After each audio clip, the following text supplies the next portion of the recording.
सभी, स्वागत है आप सभी का मेरे साथ में। मेरा नाम है सुभद्रा माथनकर। तो कैसे हैं हमारे बच्चे और हाउ आर यू गाइस?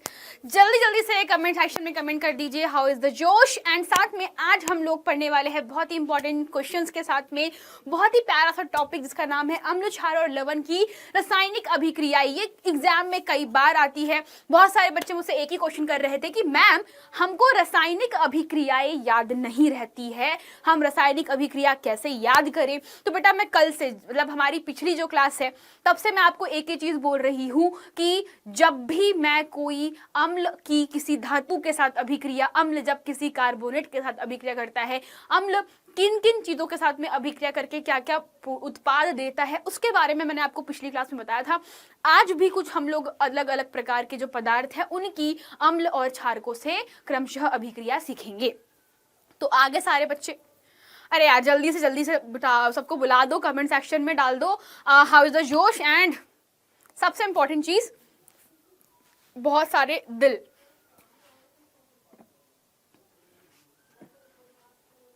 तो सारे बच्चे आगे के क्लास के अंदर, अगर आगे हो तो शुरू करते हैं। तो शुरू करने के लिए बेटा आपको एक ही चीज़ मैं बोलूँगी। बहुत सारे बच्चे एक चीज़ कहते हैं कि मैम हमारा सिलेबस कंप्लीट कब होगा, मैम टर्म वन का एग्ज़ाम है, या मैम हमारे जो यूनिट टेस्ट हो रहे हैं वो कैसे करें, तो जो त्रैमासिक परीक्षाएं हैं वो कैसे दें। तो सभी बच्चों को बता देती हूँ कि त्रैमासिक परीक्षाओं के लिए सभी के सभी जो आपका बायोलॉजी हो गया, केमिस्ट्री हो गया, फिजिक्स हो गया, इससे एक एक दो चैप्टर आते हैं। तो दो चैप्टर आपको हर जगह के तैयार कर लेने हैं। साथ में आपको चाहे वो गणित हो, सामाजिक विज्ञान हो, कोई भी सब्जेक्ट हो, उसको बहुत अच्छे से स्टार्टिंग के जो चैप्टर है वो कवर कर लेना है। ठीक है, यहाँ तक के क्लियर सब लोगों को? बहुत बढ़िया। चलो आगे बढ़ते हैं आपके अम्ल, क्षार और लवण वाले अध्याय में। आज हम लोग बहुत सारे क्विज करेंगे। तो क्विज के लिए आपके पास टाइमर सेट कर दूंगी। आज क्विज के रूल थोड़े से अलग है। मैं पहले आपको पूरे क्वेश्चंस दूंगी, देन एक्सप्लेन करूंगी, समझे? चलिए शुरू करते हैं क्वेश्चन आपके पास में कि आज हम लोग क्या पढ़ेंगे। तो अम्ल और क्षार के रासायनिक गुणों के साथ हम लोग अपनी क्लास जो है शुरू करेंगे। ठीक है, तो अम्ल और क्षार के जो रासायनिक गुण हैं उसके बारे में बात करते हैं बेटा। तो हम लोग बहुत सारे गुण ऑलरेडी पढ़ चुके हैं। आज हमारे पास में सबसे इंपॉर्टेंट है अम्ल की धातु ऑक्साइड के साथ अभिक्रिया।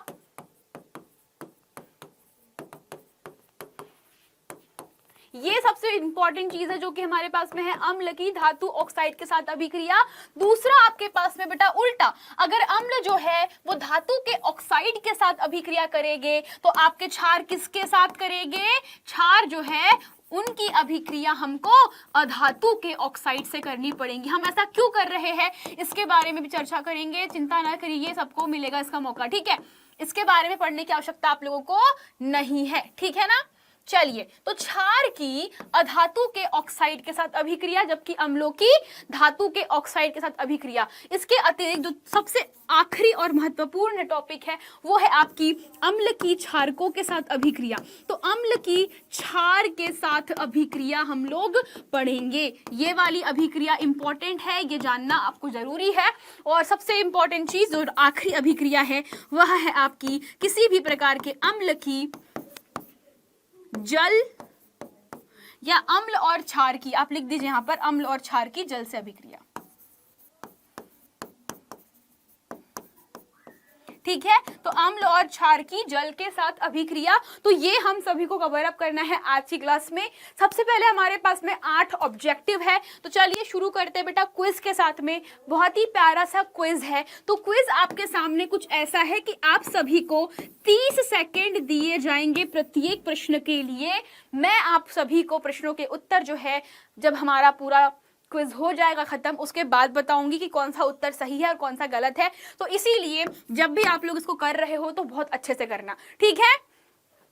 ठीक है ना? देखो ये वाली जो क्लास है थोड़ी सी रिकॉर्डेड है बेटा, मुझे कुछ काम से घर जाना पड़ रहा है। तो आप सभी लोग इज्जत से पढ़ाई करेंगे। I do think so. Live नहीं है तो क्या हुआ, आप लोग पढ़ाई तो करोगे, है ना? तो हम लोग आगे बढ़ते हैं। अगला जो टॉपिक है आपका पहला प्रश्न, उसके साथ में टाइम शुरू हो चुका है आपका, देख लीजिए। आपके पास में सिर्फ 30 सेकंड है, याद रखिएगा, समय बर्बाद नहीं करना है। ठीक है? हाँ जी, आंसर मैं अभी नहीं बताऊंगी, इसीलिए आंसर अपने कॉपी में लिख लेना, बाद में चेक करेंगे। ठीक है, चलो टाइम खत्म हो रहा है। 10, 9, 8, 7, 6, 5 4 3 2 1 स्टॉप। स्टॉप सब लोग, स्टॉप स्टॉप सब लोग, स्टॉप। अगले क्वेश्चन पे बढ़ते हैं। नेक्स्ट क्वेश्चन आपके सामने है और वो रहा ये, तनु HCl का पीएच मान कितना होता है। दूसरा क्वेश्चन है ये आप लोगों का, जल्दी बताइए। टाइम 30 सेकेंड्स ही है, याद रखिएगा। समय मैं आप लोगों को ज्यादा नहीं दे रही हूं। अपनी कॉपी में अपने आंसर्स लिखिए और जब मैं बताऊंगी उसको वेरीफाई कीजिए, जल्दी जल्दी से।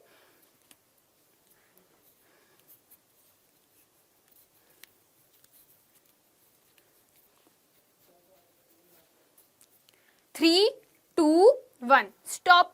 क्वेश्चन नंबर 2 एंड हो चुका है। अगले क्वेश्चन की तरफ बढ़ते हैं। नेक्स्ट क्वेश्चन अगेन 30 सेकेंड्स आप लोगों के पास में। शुरू होता है ये, निम्न में से कौन सा आयनिक यौगिक है, CH4 CO2 CaCl2 NH3।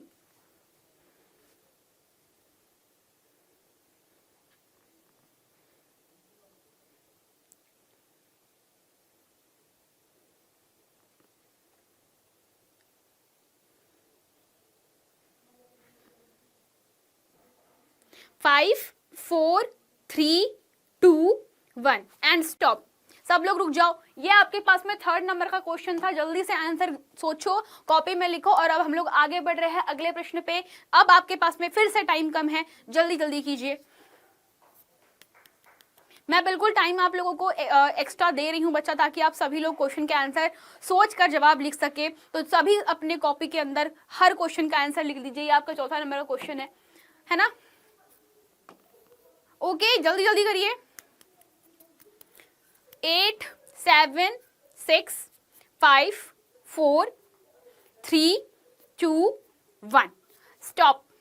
तो ये आपका 4थे नंबर का क्वेश्चन था। आई होप कि सब लोगों ने सही जवाब लिखा होगा। 5वें क्वेश्चन तरफ बढ़ते हैं। 5वां क्वेश्चन आपके सामने है और वो रहा ये कि एक विलयन किसी नीले लिटमस को लाल रंग में परिणत यानी बदल देता है, तो संभवतः विलयन का वैल्यू कितना होगा। जल्दी बताइए, पीएच कितना होगा। 8 10 12 6 है ना। ये सारे कॉन्सेप्ट हम लोग पढ़ चुके हैं ऑलरेडी।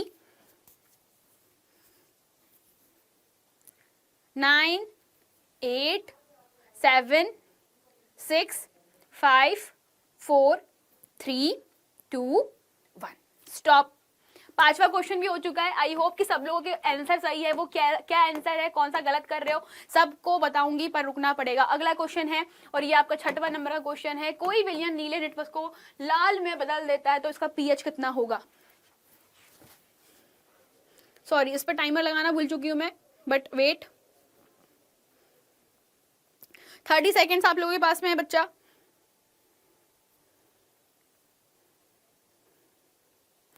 हाँ जी, 3 2 1 स्टॉप। अगले क्वेश्चन तरफ बढ़ते हैं। अगला क्वेश्चन आपके पास में है, चलो 6 ही क्वेश्चन थे, तो यही क्वेश्चन को हम लोग सबको सॉल्व करने की कोशिश करते हैं। सबसे पहला क्वेश्चन बच्चा आपके पास में क्या था, चलिए उस पे बढ़ते हैं। तो पहला क्वेश्चन था कि उदासीन विलयन का वैल्यू कितना होता है, पीएच। तो हम लोगों ने क्या सीखा कि जो उदासीन विलयन होता है उसके जो पीएच होते हैं वो कितने होते हैं, 7 होते हैं, 7 होते हैं। पीएच स्केल हम लोगों ने पढ़ ली है। हम लोगों ने क्या समझा पीएच स्केल के बारे में, कि अगर कोई पीएच स्केल है तो उसके बीचों बीच एक मान होता है, इसका नाम होता है 7। जो सबसे कम मान होता है वो क्या होता है, 0, और सबसे ज्यादा जो होता है उसका वैल्यू कितना होता है, 14। तो 0 7 14 एक पीएच स्केल का मान होता है, जहां पर आप लोग देखोगे कि 7 से कम सभी के सभी अम्ल होते हैं, और अगर यह मान 0 के आसपास है तो प्रबल अम्ल होगा, और अगर किसी भी पीएच का मान 7 से थोड़ा सा कम है, आसपास है, तो वो दुर्बल अम्ल होता है।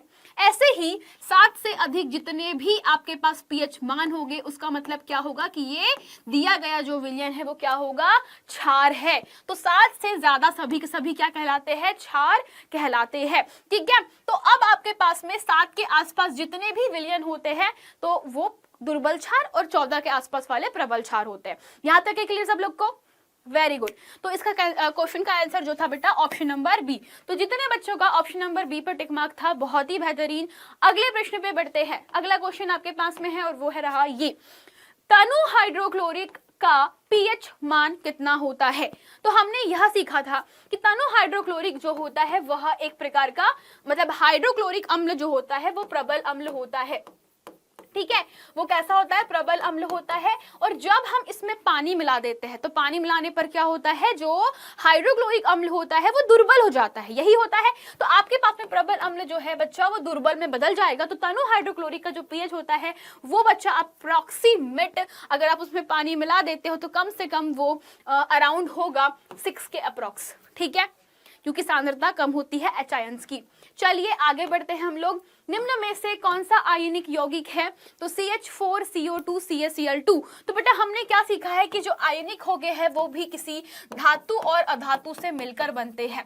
तो जब भी कोई आयनिक यौगिक किसी धातु और अधातु से मिलकर बने तो याद रखिएगा आपके पास में धातु जो है यहाँ पर कौन सी है, क्या कार्बन धातु है, नहीं है, क्या कार्बन धातु है, नहीं है, क्या कैल्शियम धातु है, तो कैल्शियम धातु है, क्या नाइट्रोजन धातु है, नहीं है। अतः धातु कैल्शियम, अधातु क्लोरीन, इन दोनों से मिलकर बने आयन हमारे जो यौगिक होते हैं इनको हम आयनिक यौगिक के नाम से जान रहे होते हैं। ठीक है, यहां तक के क्लियर सब लोगों को। तो ऑप्शन नंबर सी जिसने टिक मार्क किया होगा बहुत बेहतरीन। अगला क्वेश्चन आपके पास में क्या था कि कोई विलयन अंडे के पिसे हुए कवच से अभिक्रिया करके एक गैस बनाता है। तो यहाँ पर लिखा है कि हमको नहीं पता वो विलयन क्या है, पर बोल रहा है कि अंडे के कवच से अभिक्रिया करके एक गैस बनाता है और वो चूने के पानी को दूधिया कर देता है। सब लोग सोचो, सब लोग एक चीज सोचो कि हमारे पास में ऐसा क्या है जो चूने के पानी को दूधिया कर देता है, जल्दी से कमेंट सेक्शन में बताओ। तो चूने के पानी को जो दूधिया कर देने वाला हमारा सबसे बड़ा केमिकल फॉर्मूला होता है वो है कैल्शियम हाइड्रोक्साइड। तो बेटा कैल्शियम हाइड्रोक्साइड जो होते हैं वो क्या कहलाता है, चूने का पानी। ये क्या आपके पास में चूने का पानी यानी कि कैल्शियम हाइड्रोक्साइड। इसके रासायनिक नाम भी याद रखिएगा। बच्चे अक्सर क्या करते हैं, चूने का पानी उनको पता होता है, वो इसका नाम याद नहीं रखते। कैल्शियम हाइड्रोक्साइड, क्या नाम है इसका, कैल्शियम हाइड्रोक्साइड। तो कैल्शियम हाइड्रोक्साइड में जब हम कार्बन डाइऑक्साइड गैस बहाते हैं तो वहां पर क्या होगा, इसका जो कलर होता है वो दूधिया हो जाता है। इतनी कहानी याद थी आप लोगों को कि जब भी हम किसी भी प्रकार के कार्बन डाइऑक्साइड गैस को चूने के पानी में डालते हैं तो वो क्या होता है, उसका कलर जो है पारदर्शी से दूधिया बदल जाता है। मैंने पिछली क्लास में चीख के आपको ये बात कही थी, तो आई होप कि ये चीज आपको क्लियर है। तो कहने का मतलब क्या है कि अंडे के कवच में अवश्य ही कुछ ऐसा पदार्थ है जो कि कार्बन डाइऑक्साइड जो है वो क्या कर रहा है, उत्पन्न कर रहा है। तो बेटा जो अंडे का कवच होता है वो बना होता है कैल्शियम कार्बोनेट से। कैल्शियम कार्बोनेट का मतलब होता है आपके पास में CaCO3। तो सब लोग देखो ये एक प्रकार का क्या कहलाता है बच्चा, ये आपका कार्बोनेट है। और जब कार्बोनेट किसी विलयन के साथ में अभिक्रिया करता है तो वो कार्बन डाइऑक्साइड गैस कब निकालता है, किसी को याद आया हमने क्या सीखा था, कब ये कैल्शियम कार्बोनेट कार्बन डाइऑक्साइड में बदलेगा। सोचो, सब लोग सोचो कि कैसे ये कैल्शियम कार्बोनेट जो है वो टूट करके CO2 गैस में टूटेगा। किसी को याद आया कैसे करते हैं, किसी को याद आया, किसी को याद आया नहीं, वापस बताती हूँ। तो बेटा हमने सीखा था कि जब भी कोई अम्ल जो है वो किसी कार्बोनेट के साथ में, हमको नहीं फर्क पड़ता कि वो कैल्शियम कार्बोनेट है, सोडियम कार्बोनेट है, XYZ कोई भी कार्बोनेट है, हमको फर्क नहीं पड़ता। पर यहाँ पर अगर कोई कार्बोनेट होता है, कोई धातु का कार्बोनेट है, कोई भी धातु का कार्बोनेट है, तो धातु कार्बोनेट क्या करेंगे बच्चा, जल्दी बोलो मेरे को। तो धातु के जो कार्बोनेट होते हैं वे क्या करेंगे, तो ये कार्बोनेट टूट जाते हैं किसमें, कार्बन डाइऑक्साइड में, और यहाँ पर लवण का निर्माण करते हैं। ये चीज याद आई किसी को। तो यहाँ पे जो विलयन होगा वो विलयन क्या रहेगा, अम्ल रहेगा। कहने का मतलब जो भी विलयन आप लोग देख रहे हो वो विलयन क्या रहेगा, अम्ल का रहेगा। तो इसमें से जो भी अम्ल है उस पर टिक मार्क कर दो। क्या लिथियम, क्या सोडियम क्लोराइड अम्ल है, नहीं, ये नमक है, तो ये रॉन्ग हो गया। HCl क्या अम्ल है, हाँ ये अम्ल है हाइड्रोक्लोरिक अम्ल। क्या LiCl यानी कि लिथियम क्लोराइड, नहीं, ये एक प्रकार का लवण है। पोटेशियम क्लोराइड भी एक लवण है। उत्तर क्या होगा, ऑप्शन नंबर बी। तो जिन बच्चे लोगों ने बी पर टिक मार्क किया था बहुत ही बढ़िया। आगे बढ़ते हैं अगले क्वेश्चन की तरफ। अगला क्वेश्चन था हमारे पास में, एक विलयन किसी नीले लिटमस को लाल रंग में बदल देता है। तो नीला लिटमस, सब लोग देखो नीला लिटमस लाल हो रहा है। लाल किस में होता है बेटा, अम्ल जो होता है वही लिटमस को लाल करते हैं। तो हमारे पास में पीएच कितना होगा अम्ल का, वो होगा 7 से कम। इसमें किसी को शक, इसमें किसी को शक, अरे बोल जल्दी से, क्या इसमें किसी को शक है, अरे बबुआ लोग बताओ जल्दी से मेरे को, अरे मेरे बबुआ लोग बताओ मुझे, क्या इसको इसमें किसी को शक कि अगर आपके पास में कोई भी विलियन जो है वो नीले लिटमस से लाल में कन्वर्ट हो जा रहा है, दैट मीन्स कि दिया गया जो उपरोक्त मटेरियल होगा वो अवश्य ही अम्ल है। और अम्ल जो होते हैं वो क्या करते हैं, वो पीएच से कम वैल्यू रखते हैं। कितना, 7 से कम वैल्यू रखते हैं। तो 7 से कम वैल्यू किसकी है, यहाँ पर 6 की है, अतः अवश्य ही वो 6 पीएच वैल्यू वाला होगा। समझ गए ना, बहुत बढ़िया। अगला आपके पास में प्रश्न है, कोई विलयन नीले लिटमस पेपर को लाल कर देता है तो पीएच कितना होगा। तो अब यहाँ पर बेटा वापस से सेम क्वेश्चन आएगा, ये यहाँ पे सेम क्वेश्चन बेटा, तो वो इसका वैल्यू क्या होगा, 5 होगा, है ना, 7 से कम, तो 5 आंसर सही रहेगा। ठीक है, तो ये थे आप सभी के ऑब्जेक्टिव टाइप एमसीक्यू क्वेश्चंस। अब हम लोग मुद्दे की बात करें, मुद्दे की बात की जाए, चलिए तो हम लोग मुद्दे की बात करते हैं। सबसे पहले बात कर लेते हैं बच्चा कि आज की जो क्लास है वो किस बारे में है। तो हम लोग बच्ची कुछ रासायनिक अभिक्रिया करेंगे। क्या करेंगे जी, रासायनिक अभिक्रिया देखनी है हम लोगों को वापस से, फिर से किसकी, अम्ल की और क्षार की, किसकी, अम्ल की क्षार की रासायनिक अभिक्रिया देखनी है। तो बरोबर सब लोग रेडी है, सब बच्चे लोग रेडी है कि नहीं रेडी है, जल्दी बताओ। Everyone, are you guys ready, हाँ या ना, जल्दी बताओ। अरे बोल दो भाई, मुंह से कुछ निकालो, यस और नो। यस, तो अगर सब बच्चे लोग रेडी है तो यार एक बार फायर इमोजी भेज दो, है ना। जैसे कि आपको खाने से एनर्जी मिलती है, पर हम बच्चों जो हम टीचर होते हैं ना, तो कहने का मतलब ये है कि आप सब लोग जो भी भोजन करते हो उससे आपको एनर्जी मिलती है। लेकिन जब एक टीचर स्क्रीन के सामने खड़ा होता है, उसके सामने बच्चे नहीं होते, आपके कमेंट्स होते हैं, और वो हमारे लिए ऊर्जा का सोर्स है, यानी हमारी जो एनर्जी का लेवल है वो आपकी बातें डिसाइड करती है। तो बच्चा जब भी कमेंट सेक्शन में कोई कमेंट करो तो ऐसा तगड़ा सा कमेंट करो कि सामने वाला जो टीचर है वो एकदम बिल्कुल एकदम जोश में आ जाए और आपको एकदम बिल्कुल मक्खन पड़ाए, है ना। तो हलवा तो केमिस्ट्री होगी ही, पर याद रखना कि आपको जब भी स्टडीज करनी है, प्रिपरेशन करनी है, तो थोड़ा सा ये ध्यान रखो कि टीचर के साथ साथ पढ़ाई करा करो। टीचर आपको बताता है, आप भी पढ़ा करो, उसको रिस्पॉन्स दिया करो। जितने अच्छे रिस्पॉन्स होते हैं टीचर का पढ़ाने में उतना ही बेहतरीन मन लगता है। ठीक है, तो अगली बार से ध्यान रखना इस चीज को। बढ़े आगे, चलो बढ़ते हैं। तो हम लोग पढ़ रहे हैं रासायनिक अभिक्रिया। सबसे पहली जो अभिक्रिया है बेटा वो किसकी है, अम्ल की क्षार के साथ में। ये इंपॉर्टेंट अभिक्रिया है, ये हम लोग शायद पहले भी थोड़ा बहुत पढ़ चुके हैं, वापस से मैं पढ़ाने की कोशिश कर रही हूँ उसको। तो बेटा कोई भी अम्ल, एग्जाम्पल के लिए XYZ, कोई भी अम्ल उठा लो, कोई भी अम्ल उठा लो। चलो तो मैंने उठा लिया, कोई अम्ल है।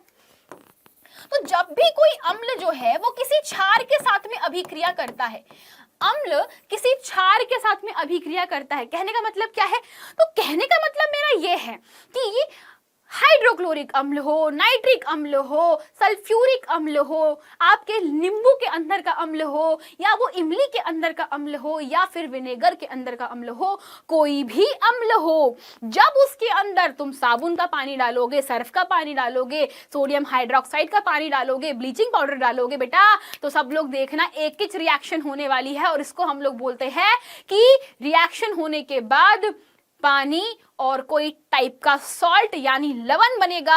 और ये जो बनता है लवण और पानी, ये एक प्रकार की उदासीनीकरण अभिक्रिया है। तो बनने वाला जो लवण होता है वो ना ही घर का होता है ना ही घाट का होता है। कहने का मतलब ये है कि जो लवण है वो ना ही अम्ल होता है ना ही क्षार होता है, उसका pH 7 के मध्य में होता है। ठीक है, तो ये दिमाग में बिल्कुल क्लियर रखना। तो जब भी कोई अम्ल किसी क्षार के साथ में मिलता है तो बेटा क्या होगा, यहाँ पे अम्ल किसी क्षार के साथ में मिलकर लवण और जल का निर्माण करता है।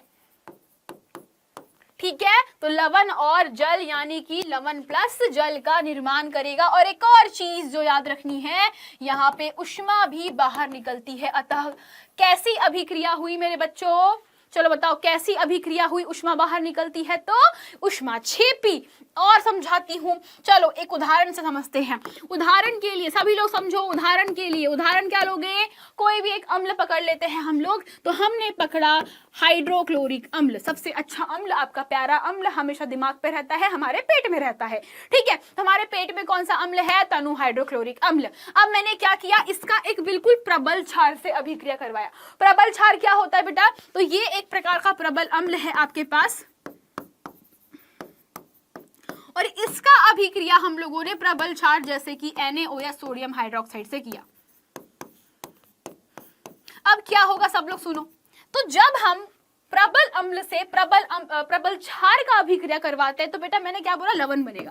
अब लवण कैसे बनता है इस पर ध्यान दो। तुम लोग बोलते हो ना अक्सर कि मैडम हमको रासायनिक जो समीकरण है वो याद नहीं होते, मैम रासायनिक अभिक्रियाएं जो है समझनी पड़ती, ये फलाना ठिकाना। तो बेटा वो जो आपके दिमाग का जो बेटा गड़बड़ है उसको मैं क्लियर कर देती हूँ। तो बेटा केमिस्ट्री में सबसे इंपॉर्टेंट चीज है, मुझे बताओ HCl में कौन पॉजिटिव है कौन नेगेटिव, चलो बताओ।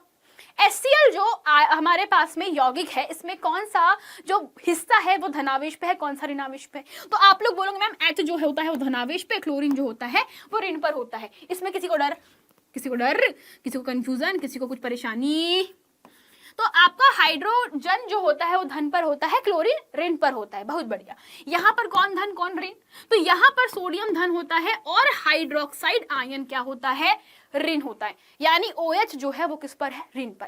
तो अभिक्रिया करके क्या बनाएगा, सब लोग बताओ मेरे को, अभिक्रिया करके क्या बनाएगा। तो अब जब अभिक्रिया होगी तो ये धन जो है NaH का वो इस ऋण से जाके जुड़ेगा। अरे भाई एक का धन दूसरे के ऋण से और यहाँ पे दूसरे का धन इसके ऋण से जुड़ेगा, तो क्या बना आपके पास में, यहाँ बन जाएगा NaCl प्लस HOH मिलकर 2H एक ऑक्सीजन, तो 2H एक ऑक्सीजन यानी कि जल का निर्माण करता है। तो इस प्रकार से उदासीनीकरण होता है यहाँ पर। तो यहाँ पर क्या हो गया, उदासीनीकरण हो गया। तो उपरोक्त पदार्थ कहलाता है लवण, जो हमारे घर का नमक है, हम लोग खाते हैं टेबल सॉल्ट के रूप में। और ये क्या है बेटा, आपका जल, ठीक है ना। तो वो है आपका जल, ये है आपका लवण। अब सब लोग कान खोल के सुनो, अब सब लोग कान खोल के सुनो, एक और चीज क्या सुनना है। तो ये तो एक बहुत ही अच्छा एग्जाम्पल हो गया है ना, ये तो सबसे बेकार सड़ूसा एग्जाम्पल था। अब एक सबसे इंपॉर्टेंट चीज, मान लो कोई बच्चा कंफ्यूज हो रहा है कि मैम ये अभिक्रिया कैसी है, तो ध्यान से देखो, क्या यहाँ पे आयन का अदला बदली हो रहा है। सब लोग बताओ मुझे, अगर मैं आपसे बोलूं कि निम्नलिखित में से कौन सी अभिक्रिया, इस अभिक्रिया को क्या नाम दूं, है ना, अगर मैं आपसे पूछूं कि निम्नलिखित अभिक्रिया कौन सी अभिक्रिया है, तो क्या जवाब दोगे, जल्दी बताओ। तो आप लोग देखो यहाँ पर ये आयन है, ये आयन है, इन दोनों ने जोड़ी बना ली, ये आयन है, ये आयन है, इन दोनों ने जोड़ी बना ली। तो भाई जोड़ी तो बन गई इन लोगों की, क्या हुआ, इन लोगों की जोड़ी तो बहुत ही बेहतरीन बनी है। अतः हमने क्या देखा कि आयन्स की अदला बदली हुई है क्या, क्या आयन की अदला बदली हुई है क्या, बिल्कुल हुई है। तो इसका नाम क्या रखोगे बेटा, इसका नाम रखोगे द्विविस्थापन अभिक्रिया। क्या नाम रखोगे इसका, द्विविस्थापन अभिक्रिया। क्या नाम रखोगे, द्विविस्थापन अभिक्रिया इसका नाम हो जाएगा, समझे, ठीक है। ये इंपॉर्टेंट चीज है, सभी प्रकार को आपको याद रखना है कि जब भी कोई अम्ल किसी क्षार के साथ में अभिक्रिया करता है या कहीं पर उदासीनीकरण अभिक्रिया होती है तो वह एक द्विविस्थापन अभिक्रिया का एग्जाम्पल होता है। एक और आपको याददाश्त तेज कराने के लिए बोल देती हूँ, मान लीजिए मेरे पास में कोई अम्ल जो है, जैसे कि मान लीजिए H2SO4 है, तो H2SO4 किसी क्षार जैसे कि हम मान लेते हैं, जल्दी बोलो यार, कैल्शियम हाइड्रोक्साइड एक क्षार होता है ना, इसके साथ में रिएक्शन करवा देते हैं, ठीक है। तो मान लो हमारे पास में H2SO4 एक प्रबल अम्ल है और CaOH का ट्वाइस भी एक क्षार है। तो जब ये दोनों आपस में अभिक्रिया करेंगे, सबको पता है कि ये वाला जो H है वो इन दोनों के साथ में अभिक्रिया करेगा, तो क्या बनाएगा भाई, तो ये बना देगा आपके पास में H2O प्लस CaSO4, है ना, ठीक है, CaSO4। और बैलेंस कर लीजिए, 2 4 हाइड्रोजन, तो यहाँ पे 2 का गुना कर देती हूं मैं, 2 ऑक्सीजन 2 ऑक्सीजन बरोबर 2 दूनी 4 और 2 ऑक्सीजन, सही है ना। क्या बन गया, ये है कैल्शियम सल्फेट, ये क्या है आपके पास में जल। तो इस प्रकार से अभिक्रिया हुआ, ठीक है। अब अगले वाले पे हम लोग बढ़ते हैं। अगला हमारे पास में अभिक्रिया क्या है, किसी अम्ल की क्षारक के साथ में अभिक्रिया, उदासीनीकरण अभिक्रिया। तो इसमें हमने क्या नोट किया, तो नोट पॉइंट हमारे पास में यह था कि माना कोई अम्ल X प्लस M नेगेटिव है, मैंने क्या बोला, माना कि कोई अम्ल X पॉजिटिव M नेगेटिव है और माना कि कोई क्षार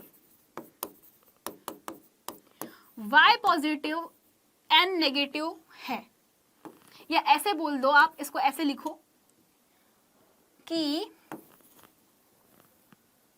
इसको ऐसे मत लिखो, इसको ऐसे लिखो, है ना, कि माना कि मेरे पास में कोई अम्ल जो है उसमें क्या है बेटा, अम्ल के पास हमेशा क्या होता है, हाइड्रोजन आयन होते हैं, तो H प्लस और M नेगेटिव, और यहाँ पर आपके पास में कोई N plus OH negative type का क्या है, कोई भी क्षार है, वो calcium hydroxide, sodium hydroxide, potassium hydroxide, magnesium hydroxide, फर्क नहीं पड़ता वो किस प्रकार का क्षार है, लेकिन ऐसा कुछ है। तो अभिक्रिया करके हमेशा याद रखो कि H plus M negative reaction कर रहा है N प्लस OH नेगेटिव के साथ में, तो अभिक्रिया करके हमेशा क्या बनेगा, जल का निर्माण होगा, प्लस यहाँ पर N प्लस M नेगेटिव, इस तरीके से लवण बनता है, ठीक है। और ये ऊष्माक्षेपी द्विविस्थापन दोनों प्रकार की अभिक्रिया है। इस अभिक्रिया के 3 नाम हैं, उदासीनीकरण, ऊष्माक्षेपी, द्विविस्थापन, ठीक है। तो तीनों नाम से आपको इसको याद रखना है, क्योंकि पेपर में कंफ्यूजन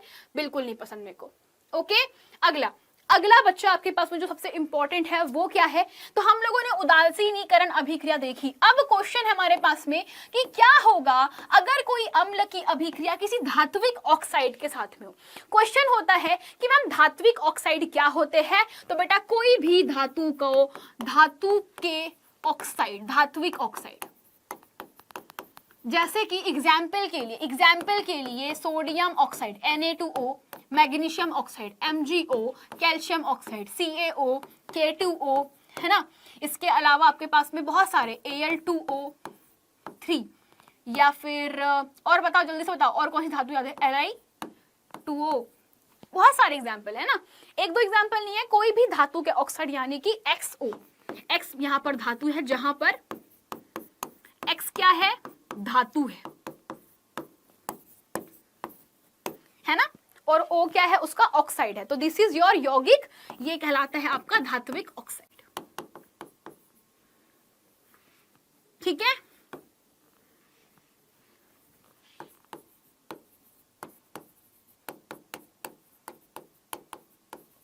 ठीक है ना, ओके।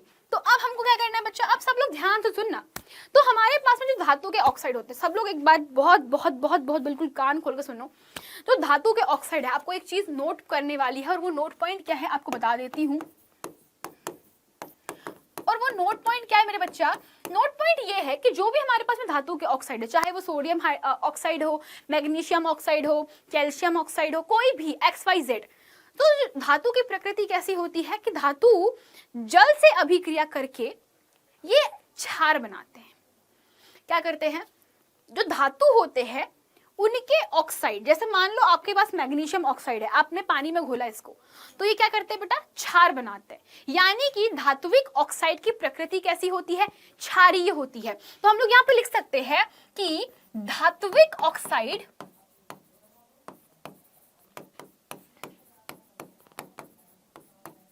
का जल में विलयन क्षार होता है, अतः इनकी प्रकृति क्षारीय होगी।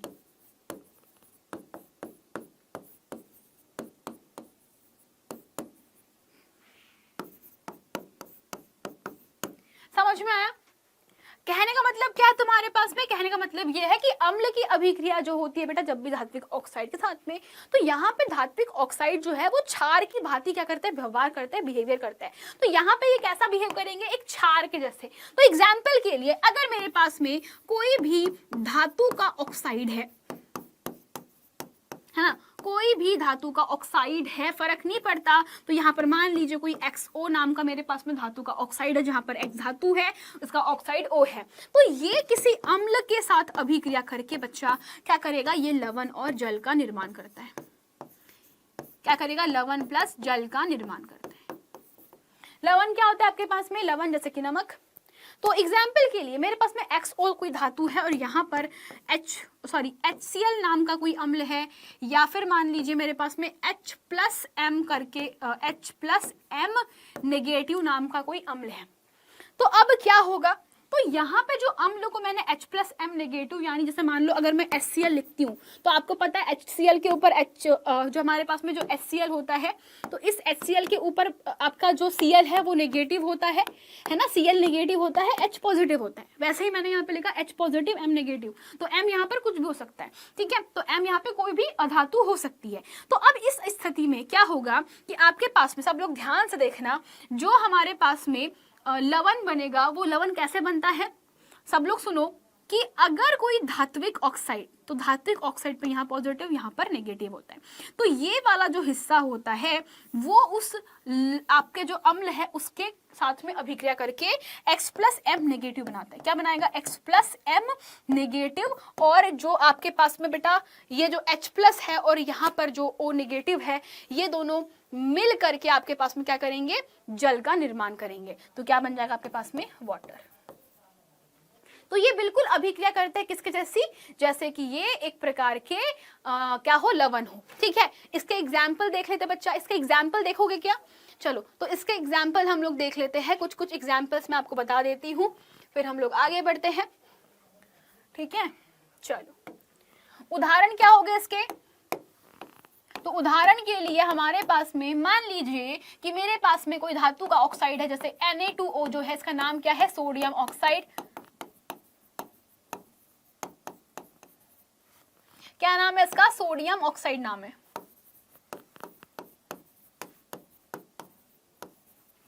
प्लस यहाँ पे उसके साथ में, किसके साथ में, सोडियम ऑक्साइड के साथ में मान लीजिए HCl का यूज कर रही हूं, तो यहाँ पर बच्चा मैंने क्या बोला, लवण और जल बनेगा। चूंकि आपको दिख रहा है कि ये सोडियम है, यहाँ पर क्या है आपके पास में, हाइड्रोक्लोरिक एसिड,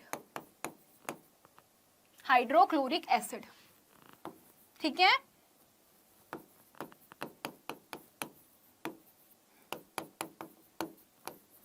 तो हमारे पास में क्या है बच्चा, सोडियम ऑक्साइड है, ये हाइड्रोक्लोरिक एसिड है। तो हाइड्रोक्लोरिक का जो क्लोरीन है वो सोडियम से अभिक्रिया करके बनाएगा NaCl, बचा कुचा जो आपके पास में हाइड्रो है बेटा वो ऑक्साइड के साथ में रिएक्शन करके H2O। तो यहाँ पे आप क्या कर सकते हो, 2 का गुना कर सकते हो, तो 2 का गुना करने पे आपके पास में बैलेंस हो गया 2H2 2NaCl, ठीक है, तो सब कुछ बैलेंस है। तो यहाँ पे क्या मिल गया आप लोगों को, लवण प्लस जल मिल गया, ठीक है, बरोबर।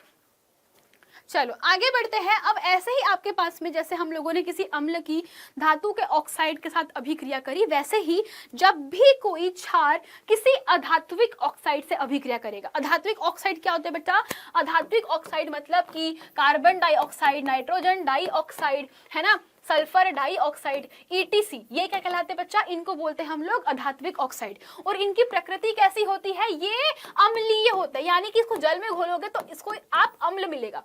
मतलब कि ये कैसे होता है, ये अम्ल बनाते हैं, और वो क्या बनाते हैं, वो क्षार बनाते हैं। धातु के ऑक्साइड क्षार बनाते हैं, अधातु के अम्ल बनाते हैं। तो यहाँ पे तभी जो क्षार होते हैं वो किसी धात्विक ऑक्साइड से अभिक्रिया नहीं करते, लेकिन जो आपके पास में आपके जो अम्ल होंगे वो किसी भी धात्विक ऑक्साइड से अभिक्रिया करते हैं, पर क्षार धात्विक से ना करके वो अधात्विक से करते हैं। तो अधात्विक ऑक्साइड जैसे कि कार्बन डाइऑक्साइड, तो हमने बेटा एक एग्जांपल देखा था, अगर आप लोगों को याद हो, तो किसी को याद है तो हम लोगों ने एक क्षार देखा था कैल्शियम हाइड्रोक्साइड। तो कैल्शियम हाइड्रोक्साइड में हमने कार्बन डाइऑक्साइड गैस प्रवाहित करी थी, याद आया किसी को एग्जाम्पल। तो कैल्शियम हाइड्रोक्साइड क्या होता है बेटा, एक क्षार है, और यहाँ पे कार्बन डाइऑक्साइड क्या होता है, एक अधात्विक लवण है।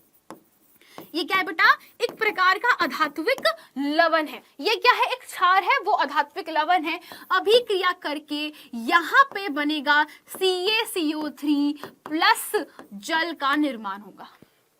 तो क्या हुआ, ये एक प्रकार का लवण बन जाएगा और ये क्या बन जाएगा आपके पास में, जल। तो होता क्या है कि क्षार किसी अधात्विक ऑक्साइड के साथ अभिक्रिया करके क्या करेगा,